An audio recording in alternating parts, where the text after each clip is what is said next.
we first came up with the very first prototypes for BlackBerry, and I started socializing them around Silicon Valley, what I heard from CIOs and security directors was, look, I don't care what this is. I don't understand what you're talking about, but it better be secure. Because if it's not secure, we'll never deploy it. And that really stuck in my mind, because when we went back and I started talking to some of the early employees at Research in Motion, we were privileged to have some of the finest graduates in cryptography from the University of Waterloo. And they immediately ran with that and built a foundation of security that really is what we built BlackBerry on. It wasn't something we added later. This BlackBerry was designed from the ground up to be secure. What I really find interesting about cryptography is all the math that's actually involved behind it. A lot of cryptography is based on the mathematics of big numbers. And although the reason it works is actually very complicated, the math involved is, in one case, no more complicated than high school math. And I really find it interesting that in order to implement the cryptography requires very low-level mathematic skills, but to know why it works or how to prove that it is secure requires postgraduate degree in mathematics, and I just find that difference fascinating.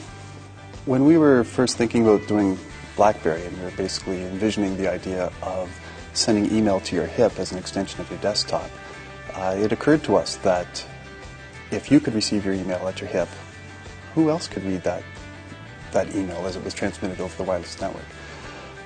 So we realized early on that encryption security was going to play a key role in the development of BlackBerry.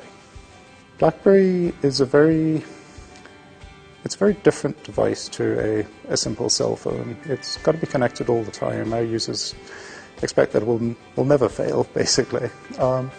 And we're exchanging data almost all the time. So, and that places different stress points on the protocol stacks. We discovered that the external stacks that we had looked at were primarily designed for cell phones and really weren't optimized for BlackBerry use. I want to go back to my interview with Mike Lazaridis. I remember him saying to me that, Harry, we're going to make a wireless modem the size of a credit card.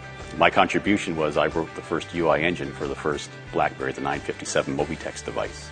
Myself, Herb Little, and Mike Lazaridis actually met one summer for many days in a row, during the mornings, and we designed and defined what the UI was going to look like, what I call, the object action paradigm that the BlackBerry still has today.